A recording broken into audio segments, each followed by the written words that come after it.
Attention mga SSS pensioners, panibagong schedule para sa 13th month o bonus kasama ang December pension. Alamin na para ito sa mga wala pang natanggap nitong mga nakaraang crediting schedule na ating mga batch 1 and batch 2. Pag-uusapan natin yan sa video na ito.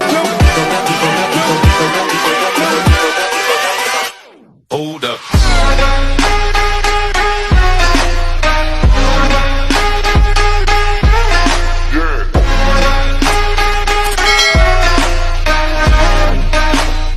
Hello mga ka-vlogs! Welcome dito sa aking YouTube channel.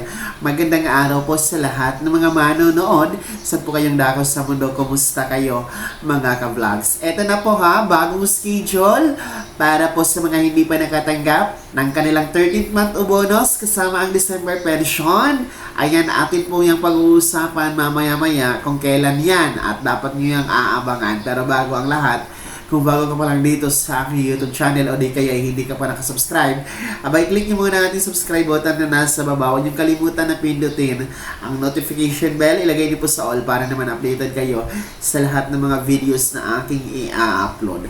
So ito na nga po no, kung matatandaan ninyo mga SSS pensionado, ang ating mga batch 1 na meron pong date of contingency o araw ng kapanganakan, araw ng pagkakasakit o araw ng pagkamatay na mula 1st to 15th day of the month, ang crediting schedule ng inyong December pension kasama ang 13th month o bonus ay naganap po noong November 29, no? Nakaraang linggo po yan, araw ng Biyernes, sapagkat ang original crediting schedule na December 1 ay natapat kasi sa linggo, kaya advance, mas maaga kayo sa inaasahan.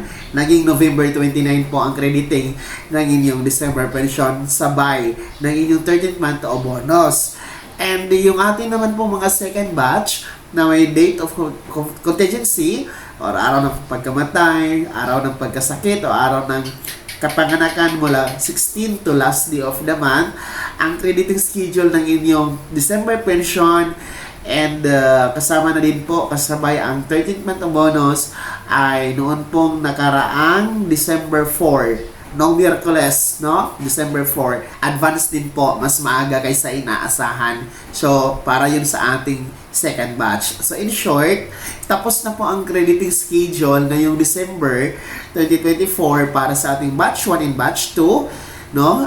Tapos na po na credit sa inyong mga disbursement bank account ang inyong December pension kasabay ng inyong 13th month o bonus. Yun po yung nangyari sa mga nakalipas na linggo at nakalipas na mga araw. Well, kasabay po sa anunsyo ng SSS, no, na yung ating mga hindi makakatanggap ng pension for December and 13th month o bonus sapagkat hindi sila nag-comply ng AKOP, no? So, sila po kasi yung naputol yung kanilang pensyon temporary.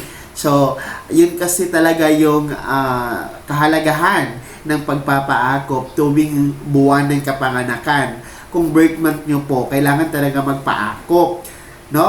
Para po ito sa mga pensionado na survivor, no? Yung ating mga total disability, retirement pensioners, dependent children under guardianship, basta ang edad 80 years old pataas. So, required talaga kayo mag-comply ng AKOP sa buwan ng kapanganakan. Halimbawa, kung birth month ninyo noong October or November, dapat nagpa-AKOP kayo noon, no? Para matanggap ninyo ang inyong December pension kasabay ng 13th month o bonus. So, ito yung ating ipapaabot sa inyo ngayon sapagkat kayo po ay may schedule hiwalay, no?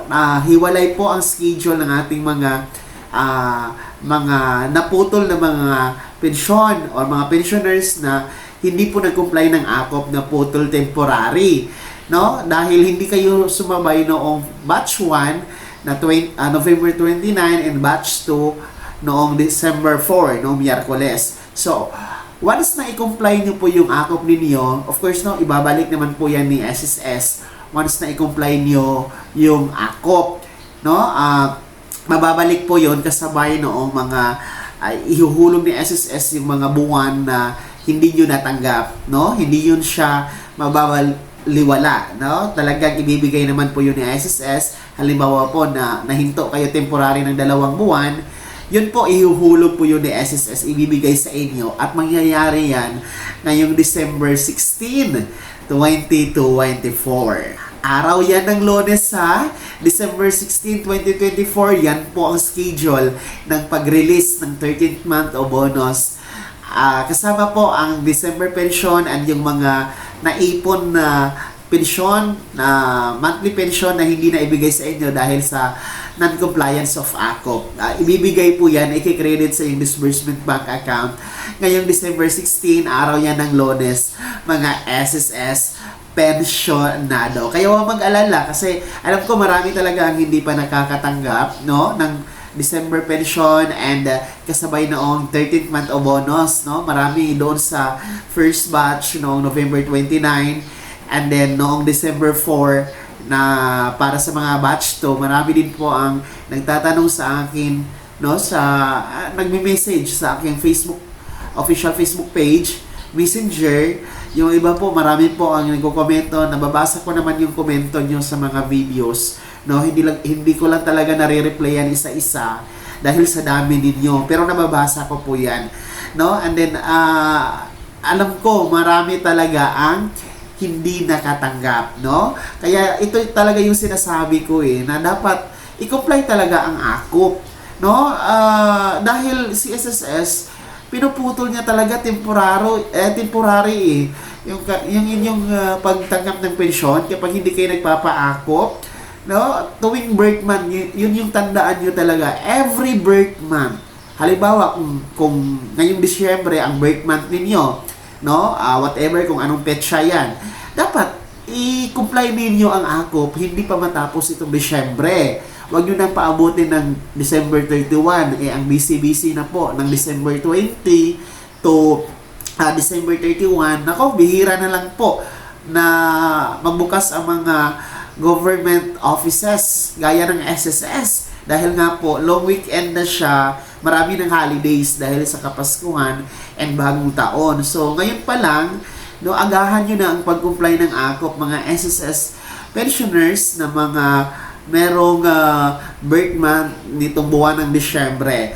Basta ang edad ninyo 80 years old pataas. Kung hindi naman po 80 years old pataas, hindi na kailangan, no? Hindi kayo required doon sa sinasabi ng SSS Circular 2023-013 dahil ang nire-required talaga doon sa circular na yon, mga 80 years old pataas during your birth month. You need to comply. You are required to comply your SSS ACOP. So yun ha, ulitin ko sa mga hindi pa nakatanggap ng 13th month o bonus at December pension, mga naputol na pensyon, no? Yung mga naipon na naputol na pensyon, ibibigay po yan ni SSS sa inyo. Ang schedule niyan, ngayong December 16, 2024, araw ng Lunes yan. Take note, dapat nagpa-ACOP kayo, ha?